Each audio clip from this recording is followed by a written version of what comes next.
Oh, fancy meeting you here, YouTube viewers. And you've caught me double fisting.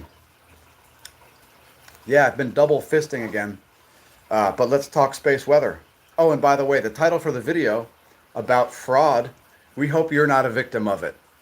But hopefully, if you are a victim of it, it's in writing. That's our favorite kind of fraud. And accountability always comes. Anyway, placing that to the side for now, uh, we'll move on to talk space weather because it's been an exciting week for space weather. So, and of course, many of our viewers are space weather enthusiasts. So let's head to the Smash News Network proper studio and see what's going on. Because I really haven't been looking into it too much because it's been, well, since all those major geomagnetic storms about a week ago, what, 6 days ago, something like that? Since then, it's been pretty chill. So, yeah, we'll briefly talk space weather and end this stream because it's too nice of a day to waste it indoors talking nonsense on the internet. So there's that too. Lehigh Valley is, shall we say, a hotspot for activities in the wild, and it's wild. There are more trails than you could possibly discover in a weekend, in a week, and probably in a year. Just there must be thousands of miles of trails. It's a very ancient area as far as U.S. areas go. Some trails are older than the settlers. So, and we'll be actually hashing on some of those ancient Lenni Lenape trails on South Mountain in February. Yeah, it'll be a hash taking place nothing but on the side of a mountain. The whole thing, not one part of it will be off of the mountain. I mean, the lowest point is still the foothill of South Mountain. So yeah, no screwing around when it comes to mountain bikers making hash trails. It's we know some stuff. All right, so yeah, space weather. Shall we talk about that? Sunspots and things like this. Because I want to know how many sunspots there are. I know the radio flux is down in the 120s.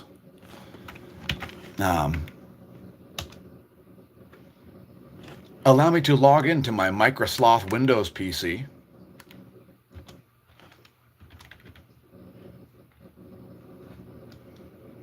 Oh, it's so weird. I've been using a Linux PC, and it's so much better. So much better. Pardon my noisy alarm. All right, there we are. All right, so let's see. What are we talking about here? All right, updating Firefox. All right, just give me a moment here, folks, and we'll give you the space weather rundown. I'll show you the screen for a moment at a time. And yeah, explain the relevant data, if there's any incoming space weather, and so on. All right, so, by the way, I wouldn't recommend using beet juice. If you use red beets to dye your hair, don't do it. Don't do it. I left it in my hair for 8 hours, and it definitely did not work. So, all right, anyway. So, space weather. You want to know about it, huh? You want to know how many sunspots there are and things? And like the likelihood of solar flares and, incoming CMEs and stuff like that? Is that what you want to know, space weather types? There was a new sunspot growing yesterday. Did it keep growing? We're about to find out. Just give me a moment here for my browser to become alive. And press that like button. Because,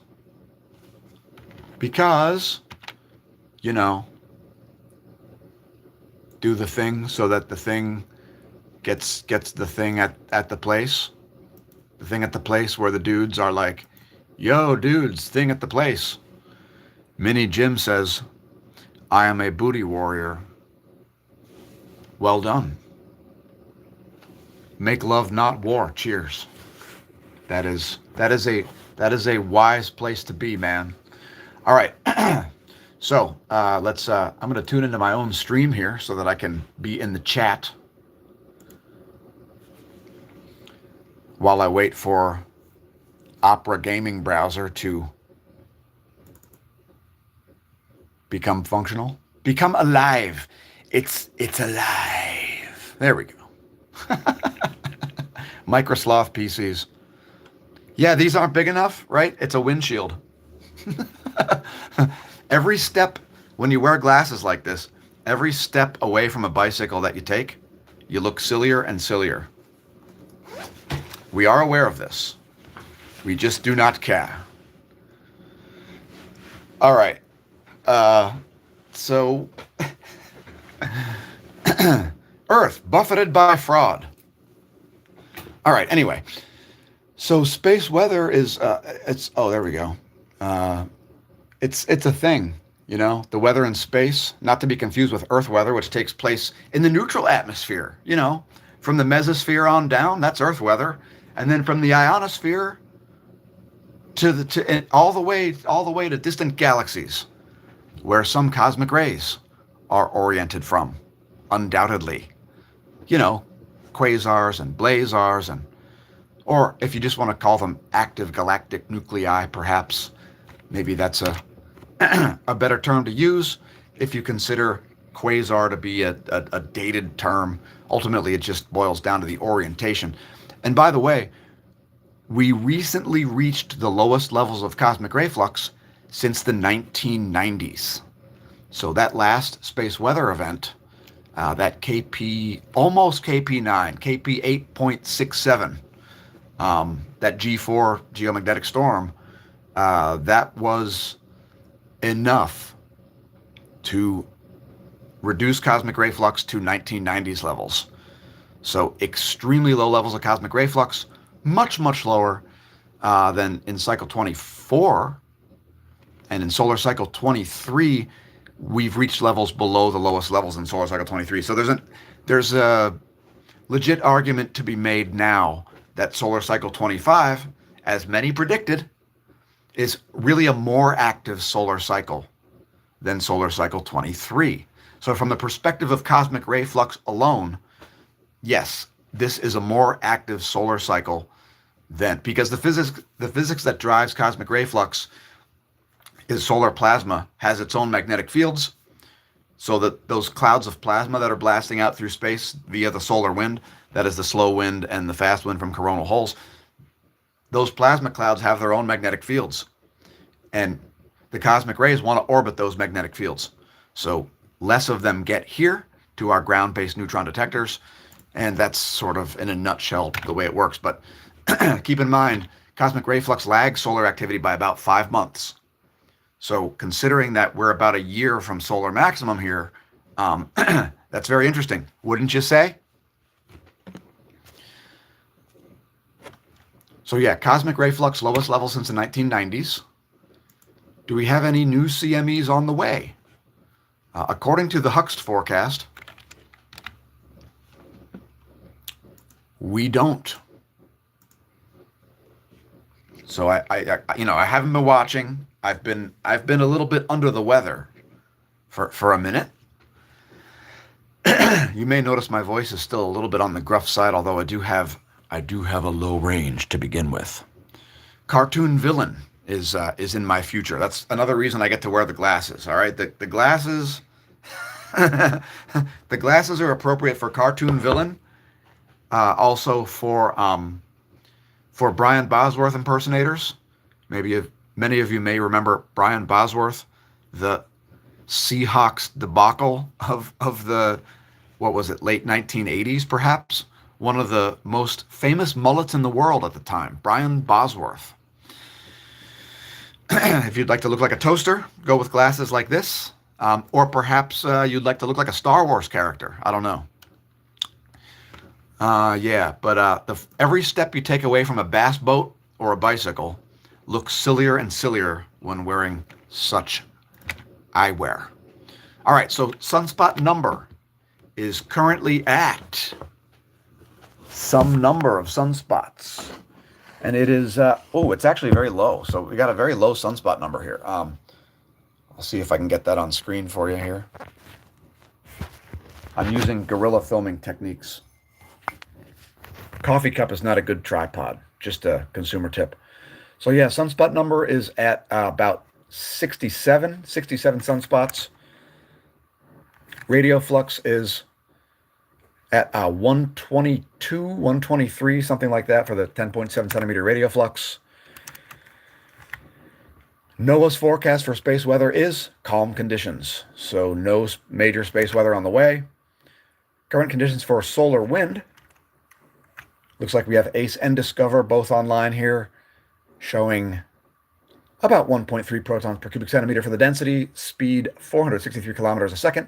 Field is pretty weak at 6 nanotesla total field, and BZ of positive 3. That's this top line here. The BTBZ, folks, total field and the Z factor, the Z component of the magnetic field, the north-south component. As far as the proton flux goes, baseline levels. No, the proton event has ended. So we did have a significant proton event. Let me show you. Here's the 7-day, and boom, biggest one of the. I think that might be the biggest proton event of the whole cycle so far. But we're nowhere near the end of space weather for solar cycle 25. GOES X-ray flux is at base levels here, only B4, about a B5 for the background X-ray flux right now. No significant flares, not even an M-class flare. But when you go back 7 days, there was indeed an X-class flare. So it's been exciting times for space weather. No need to look at the LASCO. Let's look at the LASCO anyway. Sometimes we see stuff that's not yet on the other data, because it takes a minute to create the models, folks. The models don't just get created by AI, because if we just let AI create the models, they'd be absolutely asinine models. All right, let's take a look at the heliospheric magnetism. There's our current situation. Earth is about to cross into a North Pole magnetic sector. So we likely have North Pole coronal holes coming. Let's take a look at those next, since I've mentioned them. We'll look at the GOES. How about 195 angstroms? So yeah, over here we've got North Pole coronal holes. These are North Pole oriented coronal holes, as these South Pole ones rotate toward that western limb. Here's our coronal hole line of sight plot, where you can see those North Pole oriented coronal holes rotating in. And no, you can't use them to forecast earthquakes. If you want to use the thing to forecast an earthquake, you got to forecast a time and a place for the earthquake. Otherwise, what would we do in preparation? Evacuate the planet? Coronal holes don't forecast earthquakes. Next, how about some special magnetograms? Let's see what's going on down at Cerro Tololo. So this sunspot group, it's pretty stable, although we do have faster acceleration from the leading South Pole umbra. So let's zoom in a little bit on that. So this group down here, the one that's the most promising area for large solar flares, located right here, just northeast, which would be up and to the left of my pointer. That sunspot group's largely stable here. It does still have the capability to produce M and even X-class flares, but it's not particularly exciting at the moment. Let's take a look at the intensity gram.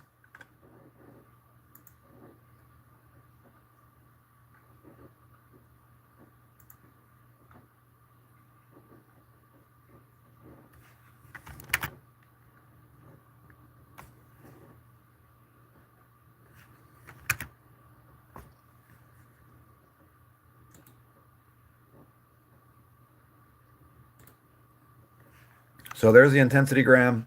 We'll zoom in a little closer here.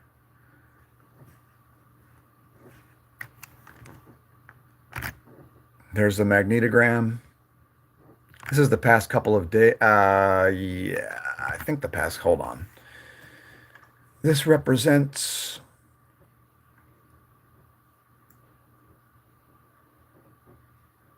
well, it's 74 frames from yesterday and today. That's universal time. So yeah, they're pretty stable there. A little bit of growth in the leading group and a little bit of consolidation. So that's not necessarily a good thing if you want to see solar flares. But at least there is capability here for some flare action. Here is our, stick with Cerro Tololo here for our filaments. We'll zoom out. There is your hydrogen alpha data.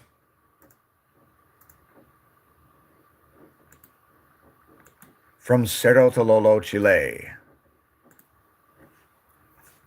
There was a prominence yesterday. It was pretty cool. It didn't really have any capability of, it didn't have much capability of sending anything to Earth, and it doesn't look like it has. But there is still capability for this sunspot to produce some flare action. All right, don't forget to press like and subscribe if you're new to the channel especially, and leave a comment. Tell us where you're coming from. Are you from Earth? Are you from the Milky Way galaxy? Divulge the information that you will. Moving right along to the electron flux. We've got high levels of electron flux, so expect GPS errors. We'll show you the ionosphere because it's pretty. And it will show you the places to expect GPS errors if you're not familiar with it. They happen around the equator at noontime especially.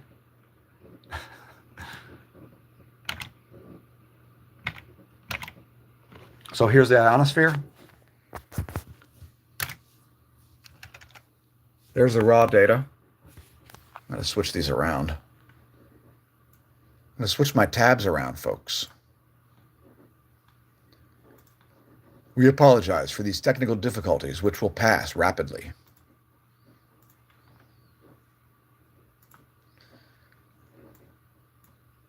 All right, so yeah, there's the raw data showing you the frequency of the ionosphere. You can see it's vibrating all the way up to 14 megahertz. So that's 14 million vibrations per second.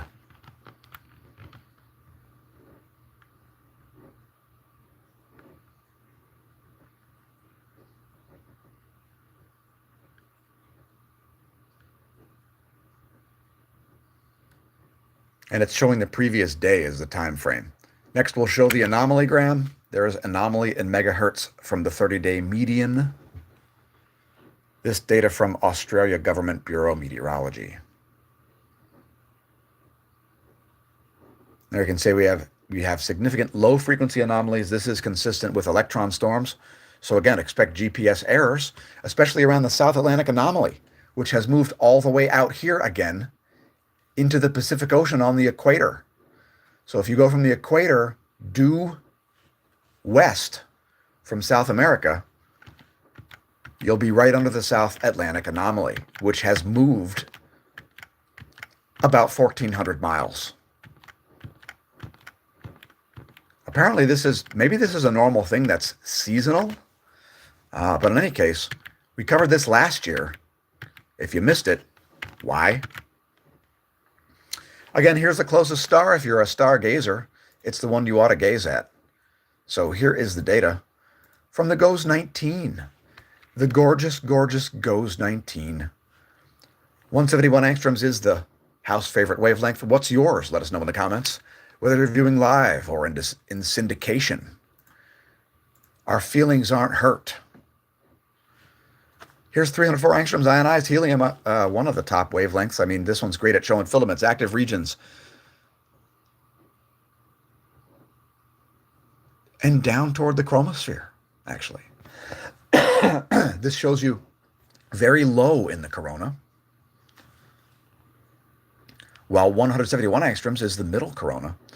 And of course, These wavelengths are the ones to show flaring, 131 and 94. So anyway, it's time to close this thing out. Thanks for tuning in, folks. Congratulations on realizing the channel exists. It's just the world's most comprehensive daily space weather content. We'll see you soon. I've been your host, Dan, a.k.a. Smash-O-Mash, signing off from the Smash News Network. And until next time, may that solar wind be at your back.